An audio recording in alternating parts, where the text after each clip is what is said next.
महर्षि उड़िया बाबा को भी एक उपासक ने प्रश्न किया था कि महाराज जी मन कैसे रुके। तो उड़िया बाबा ने उत्तर दिया नियम पालन से। यदि हम नियम पर दृढ़ रहें तो मन हमारा क्या कर सकता है। नियम तो परमात्मा देखता है, हम लोग नियम पर दृढ़ नहीं रहते, इसी से हमारे देश की दुर्दशा है। संध्या वंदन तक का नियम जाता रहा है, भजन करने के लिए नियम की बड़ी आवश्यकता। हाँ, बड़े नियम की आवश्यकता है। तो जैसे प्रातः काल से सायंकाल तक की हर व्यक्ति की अपनी एक दिनचर्या होनी चाहिए। ऐसा नहीं कि आज हम 4 बजे उठे, कल 7 बजे उठे, पर फिर मन को आप कंट्रोल नहीं कर पाएंगे। मन के लिए एक दिनचर्या होनी चाहिए कि हमको 10 बजे सोना है, 4 बजे उठ जाना है, तो फिर 4 से सवा 4 नहीं होना चाहिए, 4 बजे उठ जाना, ऐसा नियम बना ले। और उठ करके हमको थोड़ी देर नाम जप करना है, थोड़ी देर हमें वाणी जी का गायन करना है, थोड़ी देर हमें ध्यान, एक अपनी दिनचर्या। फिर हम अपने संसार के कार्य के नियम, जो संसार के कार्य हैं, उनको भी करते हुए भगवान को समर्पित करें। जैसे जो पद में है, जो आपको राष्ट्र सेवा मिली है, जो आपको समाज सेवा के पद मिले हैं, या आपको जो घर की सेवा के कार्य मिले हैं, उनमें बहुत धर्म पूर्वक आचरण होना चाहिए।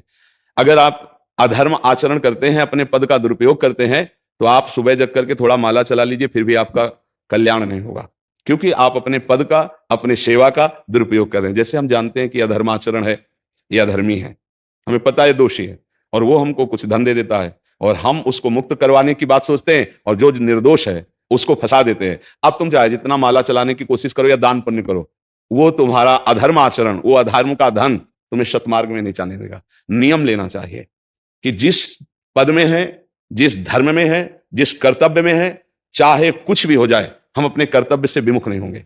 जितना जप महान है, उतने कर्तव्य महान है। दोनों बातें समझना है।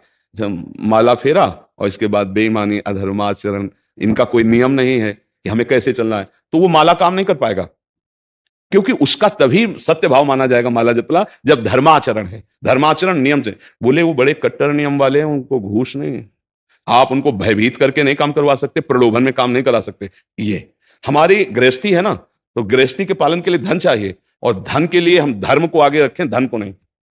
धर्म को, हमारा कर्तव्य क्या, प्रायः जैसे पूज्य बाबा ने कहा, आज हमारे देश में बहुत दुर्दशा हो रही है। दुर्दशा हो रही, क्यों? क्योंकि सब अपनी जगह से गलत हो रहे हैं। अगर अपनी जगह हम ठीक रहे तो हमारी दुर्दशा नहीं होगी, हमारा भजन कम होगा, लेकिन हम धर्म से चल रहे हैं तो हम विजयी होंगे। हम भगवान को प्रसन्न कर सकते हैं, क्योंकि हमें जो कार्य मिला है वो भगवान का ही कार्य, सृष्टि भगवान का कार्य। जैसे नए बच्चे कुछ वकालत पढ़ रहे थे, तो यहाँ के प्रश्न किया था कि हम जानते हैं कि वो दोषी नहीं है, हम जानते हैं कि वो दोषी है, पर दोषी हमें पैसा दे रहा है, तो हम वकालत पढ़ी इसीलिए, हम उसको जिताएंगे, तो क्या कोई पाप है? तो उनका खुला पाप है। बोले नहीं, हमारी कोई ऐसा कंपनी दो, ऐसा कुछ बोले कि हमारी कंपनी को ये सिखाया जाता है, तो हमको तो ये करना ही होगा, अगर नहीं करेंगे तो हमारी वकालत का मतलब क्या रहा? तो नहीं, वकालत का मतलब अधर्मी को मुक्त करवाना नहीं है, वकालत का मतलब अधर्मी के सबूत एकत्रित करके उसको दंड दिलवाना है, और धर्मात्मा को मुक्त करवाना है। अब इसके लिए आपके पास अर्थव्यवस्था अगर कमजोर भी है, तो धर्म व्यवस्था आपकी पूरी है। धर्म व्यवस्था ठीक है तो परिवार स्वस्थ रहेगा, सुखी रहेगा, भगवान आप पर प्रसन्न रहेंगे। अच्छा, फिर हमने तर्क रखा कि जैसे आपकी बहन के साथ कोई गलत व्यवहार करे, वो आपको पता है, और वो आपको 10 लाख रुपया घूस दे, तो क्या आप उसका पक्ष लेंगे? नहीं। तो फिर दूसरी बहन के साथ किया है। अब यहां विचार करना है ना, अपने भाई का अगर कत्ल किए हो, मुझे पता हो कि ये दोषी है, तो क्या हम पैसे से उसको मुक्त करने देंगे? लगेगा कि जान की बाजी लगा देंगे, तुम्हें हम ऐसे ही एक गरीब आदमी की किसी ने हत्या की, तो आपका पक्ष बनता है। पर यह ज्ञान कहां मिलेगा? बिना अध्यात्म के ज्ञान तो मिलेगा नहीं। ज्ञान तो इस बात का मिला कि कैसे पैसा कमाया जाए। अच्छा, वो पैसा यदि अधर्म से आया है तो आपकी दुर्दशा कर देगा, आपकी बुद्धि भ्रष्ट कर देगा। तो जो बाबा कह रहे हैं कि आज हमारे समाज की बड़ी दुर्दशा हो रही, उसका कारण यही है कि हमें अध्यात्म का ज्ञान नहीं, हमें धर्म का ज्ञान नहीं, और बड़ी बड़ी गलतियां हो जाती है। बिल्कुल पता है आदमी निर्दोष है, और हम धन के प्रभाव से उसको दंड दे देते हैं। वो दंडा भगवान जब आपको पलट कर देंगे तो आप सह नहीं पाओगे, उसका परिणाम बहुत बुरा होता है। तो इसलिए समाज को चाहिए अपने अपने कर्तव्य का पालन करते हुए एक नियमावली बना ले। जैसे कुछ दुकानों का नियम होता है कि वहां फिक्स रेट होता है, नहीं होता? वहां ये नहीं चलेगा कि कसम से कहते हैं कि तुम्हें हम अपना जान करके कि 100 रुपया मीटर ये मिला है, हम बिल्कुल मुनाफा नहीं ले रहे। नहीं, झूठ क्यों बोल रहे हो? दुकान खोले मुनाफा के लिए, झूठ क्यों बोल रहे हो? नहीं लेंगे मुनाफा, हम जितने का लाए हैं उससे मुनाफा लेंगे, पर 120 रुपया मीटर देंगे, कपड़ा बढ़िया है, नाप फिट है, इससे नीचे नहीं उतरेंगे, हमें सफाई देने की जरूरत नहीं है कि हम कसम खाते हैं या ऐसा। जानते हो ये बिजली है, दुकान है, नौकर लगे हैं, तो इसका मुनाफा लेने के लिए दुकान खोलें, कोई दान करने के लिए तो नहीं। तो सबको पता है मुनाफा लेगा, लेकिन एक फिक्स दाम, उससे 10-20 रुपया का मुनाफा लेकर के हम उसको बेच रहे हैं। लेकिन झूठ क्यों बोले? बोले झूठ के बिना धंधा नहीं चलता। नहीं, ऐसा नहीं है। अब असत्य बोलोगे तो उससे जो आपको मुनाफा मिलेगा वो आपकी बुद्धि भ्रष्ट करेगा, और सत्य है कि मुनाफा के लिए है वही चीज, और आप एक फिक्स रेट में दे रहे हैं, बढ़िया है। अब अगर आप कोई मिलावट करके भोजन सामग्री दे रहे हैं, आपको पता है, तो जो खाने वाले के हृदय में बैठे हुए भगवान है वो तुम्हारे जीवन में मिलावट कर देंगे, तुम्हारा जीवन महान दुखमय हो जाएगा। ये कहां समझा जाता है? एक आदमी सिंथेटिक दूध बना रहा है, उससे कहो ये अपने बच्चे को पिलाओ, नहीं पिलाएगा। फिर ये दूसरे का बच्चा जब पिएगा तो उसकी हालत क्या होगी, दूसरे शरीर में जाएगा तो हालत क्या होगी? वो केवल धन की बुद्धि रख रहा है।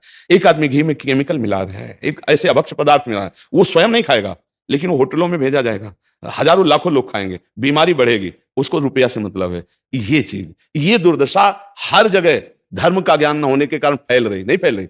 एक मरीज बीमार है, असली दवाओं में पैसे ज्यादा है, नकली दवा लेकर के असली के दाम में बेच देना, उसको बिल्कुल फायदा ना होना, लेकिन परमात्मा देख रहा है, तुम जानते हो नकली दवा है, वो तो नहीं जानता बेचारा, ज्यादा पढ़े लिखे नहीं, किसान आदमी गांव का आया है, तुमने दे दिया और उसने पैसा दिया असली के। अब वो पैसा तुम्हारी बुद्धि भ्रष्ट करेगा, तुम्हारे परिवार में कलह पैदा करेगा और तुम्हारा पतन कर देगा। ऐसे हर डिपार्टमेंट में, हर विषय में यदि हम अपने धर्म से चले, अपने सत्य से चले और थोड़ा भी भजन होगा, वो आपको उत्तम गति प्रदान करेगा। पर ऐसा कहां समझ में आ रहा है? अध्यात्म के बिना भला ऐसा समझ में आएगा? तो इसीलिए कह रहे हैं हमारे देश की दुर्दशा हो रही।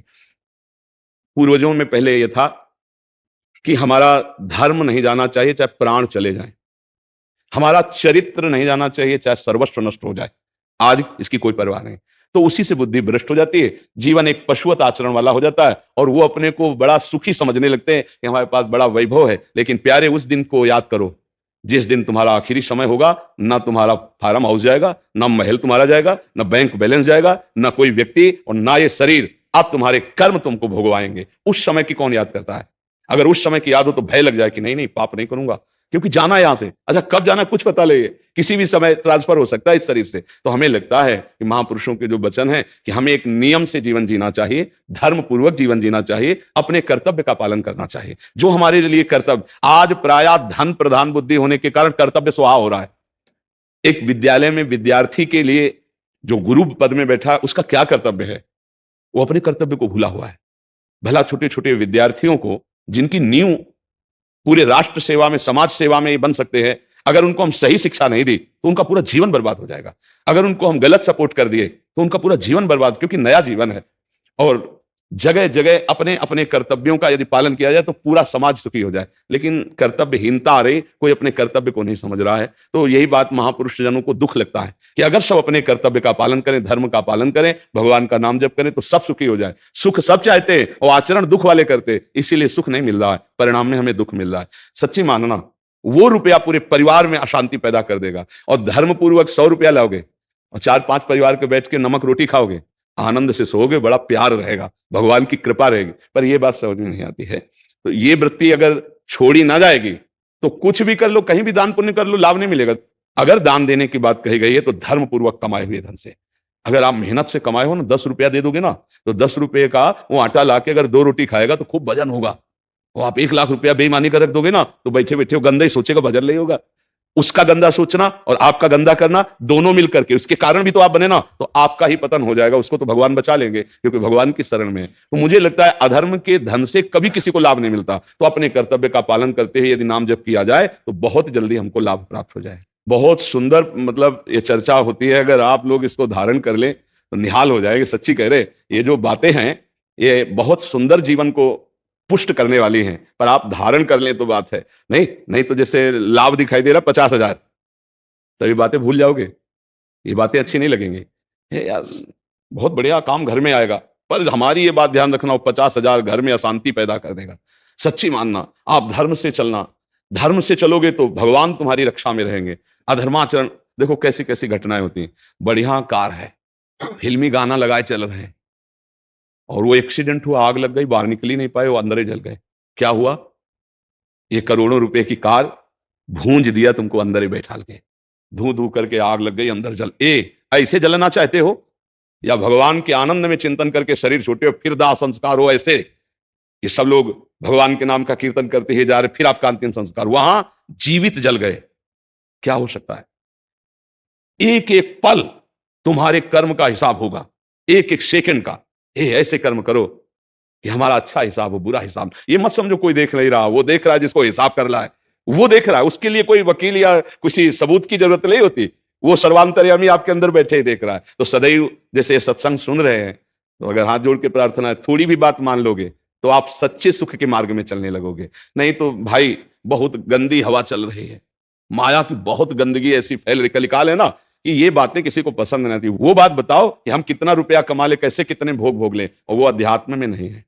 आपको सच धोखे में मत रहना, अध्यात्म में है जितना आप धर्म से चलोगे उतना सुखी होगे, और लोक में है जितना धन मिल जाएगा उतना सुखी माना जाएगा। लेकिन वो सुख नहीं है, वो चंद मिनट के लिए हाइलोजन की तरह जलेगा, फ्यूज हो जाएगा। और धर्मात्मा दीपक की तरह जलेगा, पर बहुत काल तक चलता रहेगा। इन बातों का चिंतन कीजिए, खूब नाम जप कीजिए, और भगवान के भरोसे रहिए, गंदे आचरण मत कीजिए।